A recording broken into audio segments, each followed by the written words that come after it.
दोस्तों आज हम देखेंगे रॉबर्ट ब्राउनिंग की एक बहुत ही फेमस पोएम प्रोस्पिस।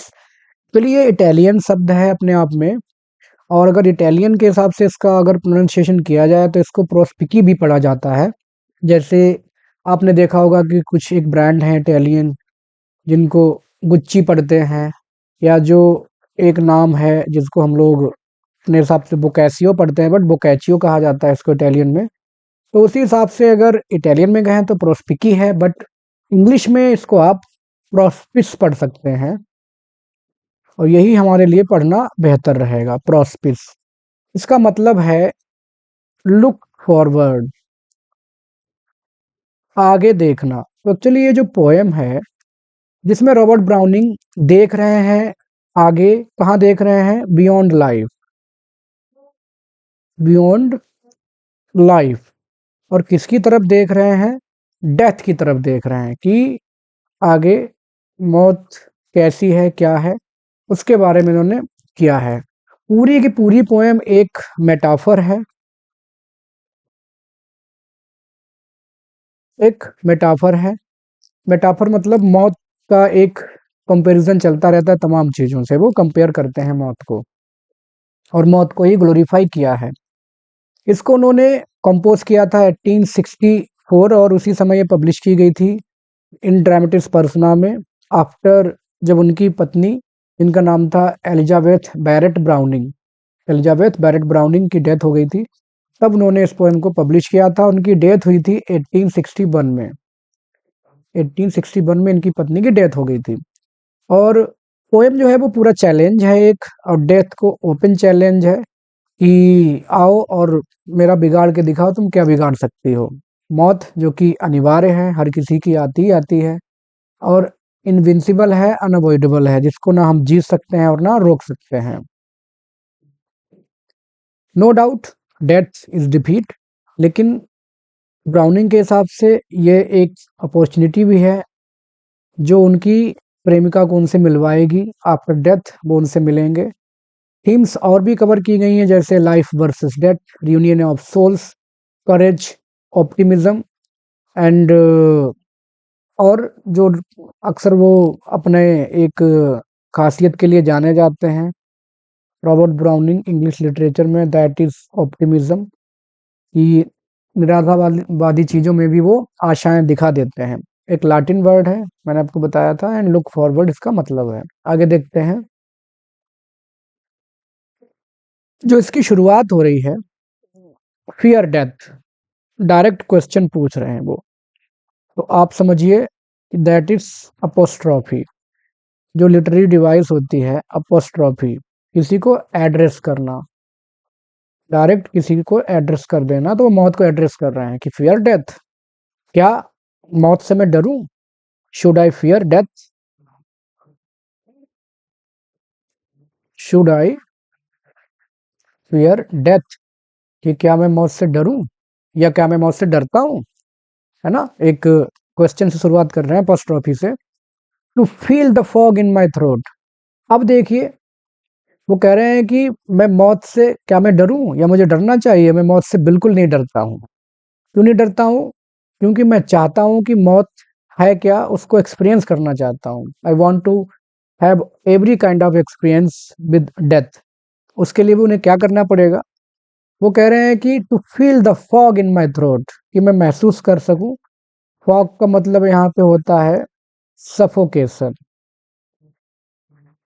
सफोकेशन हिंदी में बोले तो घुटन। जैसे जब किसी की जान निकल रही हो, मर रहा हो, तो आदमी को एक घुटन सी महसूस होती है गले में, और ऐसा लगता है कि उसकी सांसें धीरे धीरे धीरे धीरे उसका साथ छोड़ती जा रही हैं। तो वो ये महसूस करना चाहते हैं, डरते नहीं है, महसूस करना चाहते हैं। The mist in my face, face का मतलब चेहरा होता है, लेकिन यहाँ फेस का मतलब है आईज, नजरें। और मिस्ट का मतलब यहाँ क्या है? डार्क। वो चाहते हैं कि जब मैं मरूं तो मेरी मौत इस तरह से हो, और कि मुझे घुटन महसूस हो, और जो मौत का अंधेरा हो वो मेरी आंखों के सामने छा जाए। मैं यूं ही नहीं मर जाना चाहता है, एट वंस नहीं मरना चाहता है, कि जैसे बैठे बैठे अचानक से हार्ट अटैक टाइप आया और चल बसे। उस समय शायद हार्ट अटैक की बहुत ज़्यादा बातें नहीं होती होंगी जब ये पोएम कंपोज़ की गई। आजकल तो बातों-बातों में हो रहा है। तो वो कह रहे हैं कि मैं चाहता हूँ कि जो रास्ता है मौत के प्रति जाने का, जहाँ वो पहुँचना चाह रहे हैं, तो ये सब महसूस करते हुए पहुँचना चाहेंगे। ही विल कंटिन्यू क्लाइंबिंग, लगातार वो जो चढ़ाई है मौत की चोटी की तरफ, उसको जारी रखेंगे। जब व्हेन द स्नोज बिगिन, जब ऐसा लगेगा कि बर्फ की बौछार होने लगी है, मौत रूपी जो बर्फ है जहाँ से मौत रहती है ठंडे प्रदेश में, वहाँ एंड ब्लास्ट डिनोट, और जो ब्लास्ट का मतलब यहाँ पे है झोंका, ब्लास्ट डिनोट, और जो ठंडी हवा के झोंके आने लगेंगे, कहाँ से आने लगेंगे? From the country of death, मौत का जो देश है जहाँ मौत रहती है, वहां से जब हवा के झोंके आने लगेंगे और बर्फ गिरने लगेगी मौत रूपी, तब मुझे एहसास होगा, और ये झोंके एहसास कराएंगे। डिनोट का मतलब यहाँ पे क्या है? मेक मी फील, या डिक्लेयर कर देंगे। तब मुझे एहसास होगा कि yes, I am nearing the place, तब मैं उस मंजिल पे पहुंच रहा हूँ, उस जगह पे पहुंच रहा हूँ जहां पर मौत है। प्लेस का मतलब स्थान, और यहाँ पर मान के चलिए कि मैं डेथ के पास पहुंच रहा हूँ या मेरी मौत होने वाली है, तब मैं समझ जाऊंगा कि मौत है मेरे सामने। और क्या महसूस करना चाहेंगे? The power of the night, जो नाइट है, जो डेथ है, नाइट का मतलब यहाँ पे डेथ, उसकी जो ताकत है उसको वो महसूस करना चाहेंगे, बिल्कुल। And the press of the storm, और जो तूफान बह रहा है उस मौत रूपी रास्ते में, जहां वो जा रहे हैं मौत के पास, उस रास्ते में जो तूफान है उसका जो प्रेशर होगा, प्रेस का मतलब यहाँ पे क्या है? प्रेशर, या जो थपेड़े पड़ते हैं हवा के कई बार, उन हवा के थपेड़ों से गुजरते हुए, जूझते हुए वो जाना चाहेंगे। मतलब वो रुकेंगे नहीं, he will not be afraid of death, वो मौत की तरफ बढ़ते ही चले जाएंगे, बढ़ते ही चले जाएंगे। और कहाँ पहुंच जाएंगे? द पोस्ट ऑफ द फो मतलब होता है दुश्मन, लेकिन यहाँ पे फो का मतलब वही है, डेथ, मृत्यु। और पोस्ट का मतलब यहाँ पे है चौकी, कि मौत की जो चौकी है, जो उसकी स्टेशन है, वहां पर मैं ये सारी चीजें महसूस करते हुए इन हवा के थपेड़ों से, और जो ठंडा बर्फ है, ठंडी हवा है, और मेरे गले में जो घुटन होगी, जो चोकिंग एक्सपीरियंस होगा, वो आंखों के सामने अंधेरा होगा, वो सब महसूस करते करते मैं जाना चाहूंगा। और इस तरह से मैं मरना पसंद करूंगा। मैं एक झटके में मरना पसंद बिल्कुल नहीं करूंगा, क्योंकि अल्टीमेट उनका टारगेट है मरना और अपनी पत्नी के पास पहुंचना, स्वर्ग में जहां पर वो पहले से मौजूद हैं।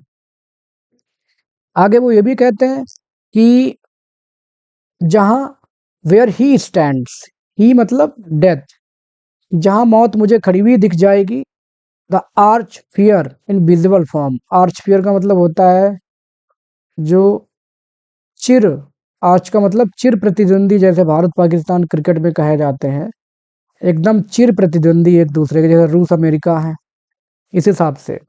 फियर इन विजिबल फॉर्म, वो कहते हैं कि अगर मुझे सामने मौत फिजिकल फॉर्म में भी दिख जाए, है, even if the greatest fear call death stands in visible form, visible form में भी उनके सामने आ जाए, फिर भी वो कहते हैं yet the strong man must go, फिर भी जो मानसिक रूप से मजबूत इंसान है उसको जाना चाहिए, या वो आगे बढ़ता रहेगा। अब ये स्ट्रोंग मैन का मतलब क्या है? स्ट्रोंग मैन का मतलब एक ऐसा व्यक्ति जो मौत से डरता नहीं है, आत्मा को अजर अमर मानता है, इमोर्टल मानता है, कि आत्मा जो है वो अजर अमर है, और मरने के बाद कुछ नहीं, उसको नया रूप मिलता है। It forms new form, forms a new body, या न्यू फॉर्म अख्तियार कर लेती है आत्मा। तो वो नहीं डरते हैं, उनको फर्क नहीं पड़ रहा है, क्योंकि क्या ही फर्क पड़ेगा, बस आत्मा अपना एक माध्यम बदलेगी, वो कह रहे हैं। And for the journey is done and the summit is attend, और जो जर्नी है, लाइफ जर्नी, वो कब पूरी होती है? जब भी पूरी होगी जब आदमी ये सब महसूस करता हुआ जाएगा। And the summit attend, summit का मतलब चोटी, और आप यहाँ कह सकते हैं कि मंजिल। और मंजिल क्या है?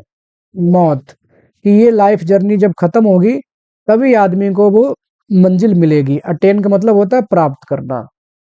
अपनी जिंदगी खत्म करके ही आदमी इस तरह से मौत की मंजिल प्राप्त करेगा। और जब ऐसा होता है तो लाइफ और डेथ के बीच में जो बैरियर्स हैं, बैरियर्स का मतलब जो फेंसेस हैं, बाउंड्री है, वो क्या होती हैं, वो गिर जाती हैं या गिर जाएंगी। और इस तरह से मैं मौत रूपी मंजिल को प्राप्त कर लूंगा जब ये चीजें मेरी मतलब आपदाएं जो है वो खत्म हो जाएंगी, ऐसा वो मानते हैं। आगे कह रहे हैं कि दो अ बैटल्स टू फाइट और द गार्डन बी एंड। अब क्योंकि वो मर रहे हैं, अभी जो हमने पिछले स्टेंजा में देखा कि वो इतना सब कुछ सहन सहन करेंगे, suffocation, dark before his eyes, और वो ठंडापन और बर्फ, मौत का बर्फ, इन सब चीजों को महसूस करते हुए जब वो जाएंगे तो एक तरह से ये क्या होगा, ये एक तरह से एक लड़ाई होगी, स्ट्रगल होगा इन सब चीजों से निकल करके मौत के पास पहुंचना, क्योंकि मौत ही उनकी मंजिल है। टू फाइट अर, अर मतलब होता है बिफोर, बिफोर गार्डन। गार्डन का मतलब यहाँ पर है जैसे रिवॉर्ड, कोई वो मिल जाए उस किसी को लड़ाई लड़ने के बाद जो रिवॉर्ड मिलता है, तो वो गार्डन का मतलब है यहाँ पे कि उनको रिवॉर्ड मिल जाएगा। लेकिन कब मिलेगा, जब ये वो स्ट्रगल कर लेंगे, एक तरह से फाइट जीत लेंगे। बी गेंड तभी प्राप्त किया जाएगा, प्राप्त करना मैं चाहूंगा। The reward of it all, इन सब चीजों का रिवॉर्ड मतलब जो अभी तक उन्होंने जिंदगी में स्ट्रगल किया है। आदमी कोई मंजिल पाने के लिए बहुत ज्यादा मेहनत करता है, जैसे हम लोग अपना टारगेट अचीव करने के लिए मेहनत कर रहे हैं, पढ़ाई कर रहे हैं, तो ऐसे ही वो इस सब चीज को मतलब ओवरऑल स्ट्रगल के बारे में बात कर रहे हैं कि ये स्ट्रगल किसके लिए कर रहे हैं, उसी मंजिल को प्राप्त करने के लिए कर रहे हैं जो मंजिल है उनकी अपने आप में डेथ।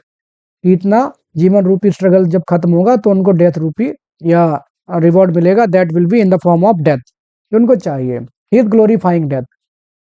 और आगे कहते हैं कि I was ever a fighter so one fight more. आगे वो कहते हैं कि मैं एक फाइटर था हमेशा। और फाइटर का मतलब ये नहीं है कि उन्होंने युद्ध लड़े हैं, और फाइटर का मतलब यह है कि ही वॉज फाइटिंग अगेंस्ट, किनके खिलाफ लड़ रहे थे, अगेंस्ट वर्ल्डली अट्रैक्शंस, जो दुनियादारी में जो अट्रैक्शंस होते हैं, जो आदमी को उसकी मंजिल से थोड़ा डिस्ट्रैक्ट करते हैं, वर्ल्डली अट्रैक्शंस या जो छोटी छोटी चीजें हैं उनके खिलाफ वो आ, कुछ बातें हैं, है ना, लो, जो लो चीजें हैं उनके खिलाफ वो लड़ रहे थे अभी तक। तो मैं इन सब चीजों के खिलाफ लड़ रहा था और मैं फाइटर था, स्ट्रगल कर रहा था, तो इसलिए एक फाइट में और लड़ना चाहूंगा। और वो फाइट कैसी होगी, the best and the last, क्योंकि अब मैं अपने जिंदगी के अंतिम पड़ाव पर हूँ, तो ये मेरी लास्ट की जो लड़ाई होगी वो सबसे बेस्ट होनी चाहिए और लास्ट होने वाली है, क्योंकि इसके बाद वो इन सब चीजों से विमुक्त हो जाएंगे, वर्ल्डरी अट्रैक्शंस और इन सब चीजों से वो मुक्त होकर के पहुंच जाएंगे अपनी पत्नी के पास। I would hate that. अब वो कह रहे हैं कि कुछ लोग एकदम से मर जाते हैं, एक झटके में सांस रुकी, कुछ हो गया, मर गए, तो कहते हैं आई वुड हेट दैट, मैं इस बात से मुझे नफरत हो जाएगी कि डेथ बैंडेज माई आईज, की मौत आए और मेरी आंखों को बैंडेज कर दे। बैंडेज का मतलब है बांध दे। जैसे जब किसी को किडनैप कोई करता है, कई बार क्रिमिनल्स, तो क्या करते हैं, आंखें बांध करके ले गए, उसको पता भी नहीं चलता वो कहाँ से कहाँ ले जाया गया। तो कह रहे हैं कि मैं नहीं चाहता कि मौत इन सब चीजों को, इन जो पैंग्स उस उनको देखने हैं, जो उनको मुसीबतें देखनी है, वो मौत ना देखने दे, आंखें मेरी बांध दे। एंड फॉरवोर, और माफ कर दे। फॉरवोर का मतलब यहाँ पे क्या है, एक्सक्यूज, माफ कर दे, बख्श दे, है ना, बख्श देना, स्पेयर कर देना। एंड बेड मी, और मुझे मौत आज्ञा दे। बिड जो होता है शब्द, BID, उसकी सेकेंड फॉर्म है आज्ञा देना, और मुझे आज्ञा दे दे, कमांड करे। क्रीप पास्ट, क्रीप का मतलब होता है रेंगना, कि मैं यहाँ से रेंग करके निकल जाऊं। मौत बोल दे कि ठीक है तुम्हें मरना है, आ जाओ, मेरे पास आना है, आ जाओ, लेकिन ये सारी चीजें तुम्हें ना बर्दाश्त करनी पड़े, ये मैं नहीं चाहूंगा। अगर मौत मेरे साथ ऐसा करती है तो आई विल हेट दिस। मतलब वो एक आम मौत, साधारण मौत मरना नहीं चाहते हैं कि झटके में सांस रुकी और कहानी खत्म, ऐसा वो नहीं चाहते हैं। No, let me taste the whole of it. मौत का जो संपूर्ण रूप है, होल ऑफ इट, पूरी तरह से उसका जो रौद्र रूप है मौत का, वो मैं देखना चाहूंगा, उसका मैं टेस्ट लेना चाहूंगा, एक्सपीरियंस करना चाहूंगा। Fair like my piers. Fair का मतलब एक्ट लाइक, आगे बढ़ूंगा, इस तरह से एक्ट करूंगा। माई पियर्स, अपने फ्रेंड्स की तरह, जो पियर्स थे इनके साथी थे, उनकी तरह। द हीरोज ऑफ ओल्ड, जो कि पुराने समय में मौत को बहुत ही ब्रेवली और करेजियसली, बहुत ही बहादुरी से और बहुत ही साहस से एक्सेप्ट किया करते थे, मौत से बिल्कुल नहीं डरा करते थे। तो मैं भी वैसा ही करना पसंद करूंगा। मुझे बिल्कुल भी ये बर्दाश्त नहीं होगा कि मैं एकदम से मर जाऊं। मौत मुझे बख्श दे, ये मैं नहीं चाहूंगा, ये मुझे बिल्कुल भी बर्दाश्त नहीं है। Bear the Brunt in a minute, कि जो मौत का आघात है, चोट है उसकी, ब्रंट का मतलब आघात, चोट, वो मैं बर्दाश्त करना चाहूंगा, सहन करना चाहूंगा। बियर का मतलब होता है सहन करना, कि मैं उसको सहन करना चाहूंगा। And in a minutes pay glads life arrears, in a minutes pay, और एक क्षण में, यहाँ पे एक एक मिनट का मतलब है एक क्षण में, चुका दूंगा ग्लैड लाइफ्स एरियर्स, की जिंदगी में जो मुझे खुशियां मिली थी। ग्लैड का मतलब यहाँ पे हैप्पीनेस, कि जो भी मुझे खुशियां मिली थी उसका जो बकाया है, उसके बदले में जो मुझे भुगतान करना पड़ेगा वो मैं दे दूंगा। इस बात का मतलब ये है कि जो हमें खुशियां मिलती हैं जिंदगी में, तो कोई ना कोई हमें मुसीबत उठा के ही मिलती हैं। There is cost of happiness, खुशियों की एक कॉस्ट है, नो डाउट है। आज आप मेहनत कर रहे हैं बहुत ज़्यादा, मान लीजिए इस वीडियो को देख रहे हैं तो पढ़ाई कर रहे हैं, मेहनत कर रहे हैं, एक टाइम के बाद आप फ्री होंगे, जब आपका सिलेक्शन हो जाएगा तब आपको अच्छा लगेगा। तो there is cost of happiness. अभी ये तमाम लोग बैठ के आपके आसपास कोई रील्स देख रहा होगा, कोई खेल रहा होगा, कोई बातें कर रहा होगा, but you are watching the video. तो कहने का सेंस ये है कि कहीं ना कहीं हम कुछ ना कुछ छोड़ते हैं तभी कुछ मिलता है, हर चीज़ की कीमत है। तो वो कहते हैं कि मैं, जो बकाया है, जो भुगतान मुझे करना होगा, वो मैं उस क्षण में करना पसंद करूंगा। मैं यूं ही नहीं जाना चाहूंगा कि मैं मौत का डेटर बन के मर जाऊं, कि जो मुझे खुशियां जिंदगी में मिली है उसका मैं ऋणी होके मर जाऊं। I will not like it.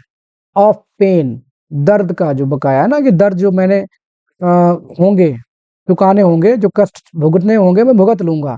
किसके लिए? जिंदगी की खुशियों के लिए। डार्कनेस एंड कोल्ड, और जो मौत का अंधेरा है और जो ठंडापन है, वो मैं सब का सब बर्दाश्त करना चाहूंगा। जैसे जब इंसान मरता है तो कहते हैं शरीर ठंडा पड़ गया, क्योंकि जैसे ही ऑक्सीजन, सांसें रुकती हैं तो शरीर में ठंडा हो ही जाता है। तो वो कह रहे हैं कि मैं उस अंधेरे को, उस मौत के ठंडेपन को एकदम बर्दाश्त करते हुए मरना चाहूंगा। क्योंकि फॉर सडन, क्योंकि अचानक ही, the worst turns the best.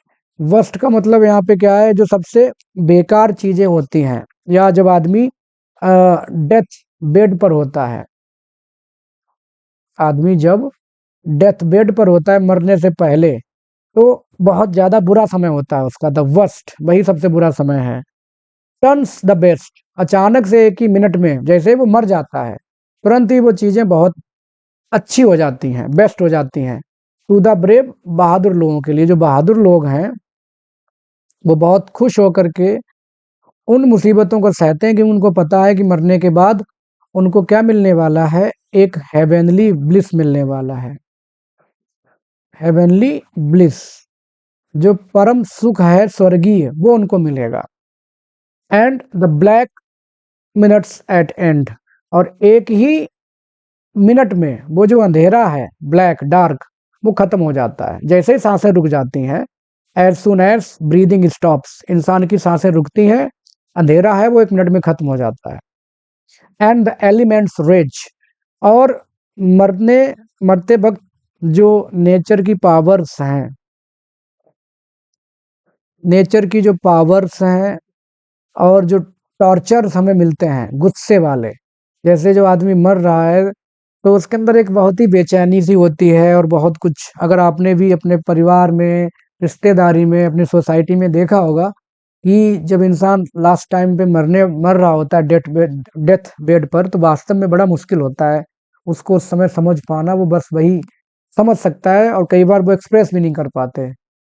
तो वो कहते हैं कि जो गुस्सा है उन पावर, नेचुरल पावर्स का जो एलिमेंट्स हैं, और आदमी बहुत ज्यादा अजीब हरकतें करने लगता है। जैसे आप ये मत सोचिए कि मैं पर्सनल बता रहा हूँ, मेरे पिताजी की जब डेथ हुई थी, तो even he was cancer patient, और जब डॉक्टर ने डिनाई कर दिया कि हाँ इनको अब घर ले जाइए आप लोग, देयर इज नो होप, तो एंड में जब जो कैनुला उनके हाथ में लगा हुआ था और तमाम ड्रिपिंग चल रही थी, ब्लड भी, वो उनको नोच नोच के फेंकने लगे थे। ऐसा लग रहा था कि he is not in his senses, he had lost all his senses. तो बड़ी मुश्किल से वो मौका मैंने देखा है। तो उस तरह से उनकी जो एक्टिविटीज थी वो एकदम सेंसलेस हो जाती हैं ऐसे इंसान। एक दो और मैंने देखे हैं ऐसे केसेस। तो कहना चाह रहे हैं कि जो नेचर पावर्स हैं या जो एलिमेंट्स हैं आदमी के शरीर में, वो बहुत ही सेंसलेस एक्टिविटीज करने लगते हैं। And the fiend voices that rave, और हमारे हिंदू धर्म में हम कहते हैं कि मरने से पहले जो राक्षस हैं, फील्ड का मतलब वैसे भी राक्षस ही होता है, और जो क्रिश्चियनिटी में कहें तो डेविल, दुष्ट, उनकी आवाजें सुनाई देने लगती हैं। या हम लोग हिंदू धर्म में कहते हैं कि यमराज की आवाजें सुनाई देने लगती हैं जब आदमी का अंत समय आ जाता है, एकदम डेथ बेड पर जब है, वो गरजती हैं। रेप का मतलब क्या होता है? गरजती हैं या बड़बड़ाना। और कई बार इंसान बड़बड़ाने लगता है जिसके शब्दों को कोई मतलब नहीं होता है, जब वो डेथ बेड पर होता है। तब ये जो चीजें हैं वो क्या होंगी? धीरे धीरे शैल ड्विंडल, कमजोर पड़ जाएंगी। ड्विंडल का मतलब क्या है यहाँ पर? लेसन, कि वो चीजें कमजोर हो जाएंगी धीरे धीरे। एंड शैल ब्लेंड, और वो मिक्स हो जाएंगी, मिक्स हो जाएंगी और अपना रूप चेंज कर लेंगी। ये सारी एक्टिविटीज जो हैं, गुस्सा, शैतानों की आवाजें, और वो सफोकेशन, वो सब कुछ चेंज हो जाएगा। और देखते ही देखते जो दर्द मैंने सहा है, या जो इंसान सहता है, या जो मैं सहूंगा, उसी से दर्द खत्म होकर के क्या हो जाएगा? चीजें पीसफुल हो जाएंगी। और वो पीसफुल कैसी होंगी? वो पीस होगी आफ्टर डेथ, मौत के बाद जो शांति होगी। क्योंकि इंसान जो उसके हैं, रिलेटिव्स हैं, जो भी फैमिली मेंबर्स हैं, जो भी हैं, वो दुख मनाएंगे। लेकिन इंसान ऐसी सिचुएशन में जब मर रहा होता है और मर जाता है, तो हम यही कहते हैं कि चलो इनको तसल्ली मिल गई, और ये परेशान थे एटलीस्ट, कम से कम कुछ सेंस में आदमी कहता है कि जो आदमी बहुत बीमारी में पड़ा रहा हो बहुत दिनों तक, बहुत दिनों तक, तो आदमी यही चाहता है कि चलो कम से कम उसको तसल्ली मिल गई, जो भी था दर्द से उसको राहत मिल गई। फिर वो क्या कहते हैं कि देन अ लाइट, देन दाई ब्रेस्ट, और फिर जो है, फिर एक प्रकाश उनको दिखाई देगा। वो प्रकाश कौन सा होगा? भगवान के जो किंगडम में पहुंचेंगे, वहां पर उनको एक प्रकाश, डिवाइन ज्योति दिखाई देगी उनको, जो उनको देखनी है। एंड देन दाई ब्रेस्ट, और फिर मैं अपने आप को तुम्हारी गोद में पाऊंगा। ये दाई का मतलब योर। ये कौन है? ये उनकी जो वाइफ है, एलिजाबेथ बैरेट ब्राउनिंग, उनके लिए कह रहे हैं। और तब मैं तुम्हारी गोद में अपने आप को पाऊंगा, और जैसे मैं तुम्हारी गोद में अपने आप को पाऊंगा, तो क्या होगा? ओ दाउ सोल माई सोल, दोनों आत्माएं जो है आपस में मिल जाएंगी। तुम्हारी आत्मा, मेरी आत्मा, बोथ विल यूनाइट, आपस में मिल जाएंगी। एंड आई शैल क्लैस्प दी, और मैं तुम्हें एम्ब्रेस करूंगा, गले लगा लूंगा। दी अगेन, मैं तुम्हें दोबारा टाइट गले लगा लूंगा, क्योंकि ये अपनी पत्नी से वास्तव में बहुत ज्यादा प्यार किया करते थे। और जैसे ही मैं तुम्हें गले लगा लूंगा, हमारी आत्माएं मिल जाएंगी। तो सारी की सारी चीजें भगवान के लिए, भगवान भगवान के ऊपर छोड़ दूंगा, सारी चीजें अच्छी हो जाएंगी। And I will leave all the things in the hands of God, भगवान के हाथ में छोड़ दूंगा। तो ये था इस पोएम का एक्सप्लेनेशन। आपको अगर वीडियो अच्छा लगा है तो आप चैनल को लाइक, सब्सक्राइब, शेयर कर सकते हैं। Thanks for watching.